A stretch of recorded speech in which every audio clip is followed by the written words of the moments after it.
Assalamualaikum warahmatullahi wabarakatuh. Perkenalkan, saya Dita Anissa Priyanti. Saya dari Prodi Hukum semester 5 Universitas Darmas Indonesia. Sebelumnya saya ucapkan terima kasih banyak kepada Ibu Gisha Dilova MH selaku dosen pengampu mata kuliah Etika dan Tanggung Jawab Profesi Hukum. Di sini saya akan menjelaskan mengenai beberapa hal tentang kode etik dari seorang hakim, yaitu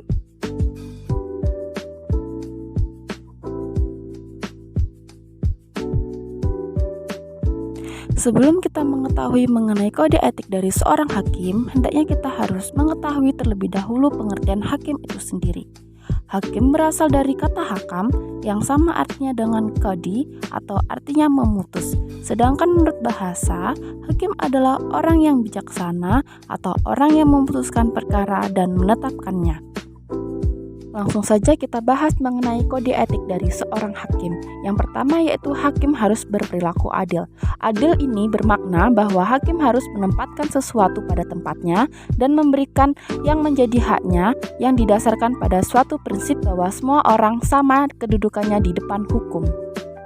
Yang kedua adalah hakim harus berperilaku jujur, di mana kejujuran bermakna dapat dan berani menyatakan bahwa yang benar adalah benar dan yang salah adalah salah.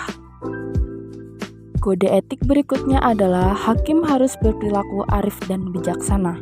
Arif dan bijaksana bermakna bahwa hakim harus mampu bertindak sesuai dengan norma-norma yang hidup dalam masyarakat, baik norma-norma hukum, norma-norma keagamaan, kebiasaan-kebiasaan maupun kesusilaan dengan memperhatikan situasi dan kondisi pada saat itu.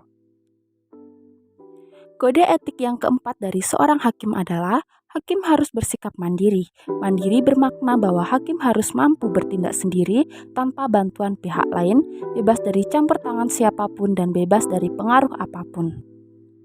Kode etik yang selanjutnya adalah hakim harus berintegritas tinggi. Integritas bermakna sikap dan kepribadian yang utuh, berwibawa, jujur dan tidak tergoyahkan. Kode etik yang keenam adalah hakim harus memiliki sikap bertanggung jawab.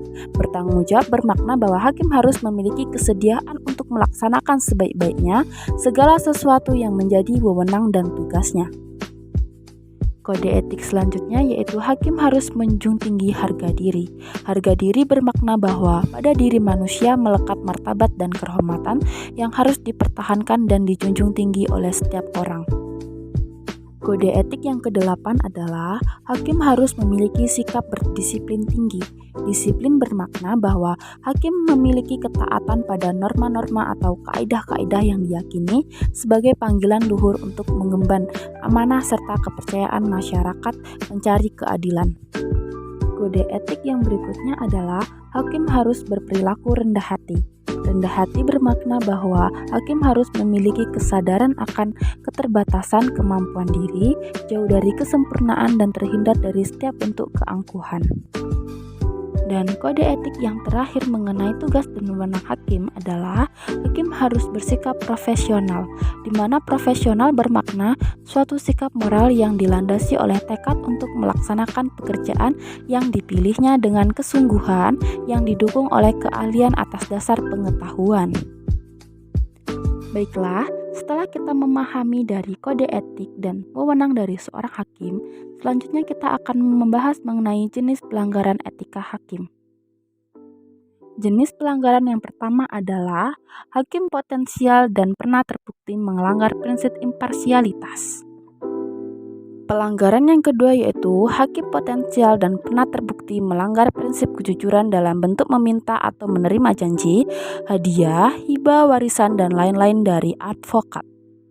Pelanggaran yang ketiga adalah hakim melanggar prinsip arif dan bijaksana. Yang keempat yaitu hakim melanggar prinsip berintegritas tinggi. Yang kelima adalah hakim melanggar prinsip bertanggung jawab. Dan pelanggaran yang terakhir, hakim melanggar prinsip disiplin dan profesional dalam bentuk tidak paham atau sengaja mengabaikan hukum acara yang berlaku dan keliru dalam membuat keputusan. Baiklah teman-teman, mungkin itu saja video pembelajaran mengenai kode etik dari profesi hakim. Saya ucapkan terima kasih. Wassalamualaikum warahmatullahi wabarakatuh.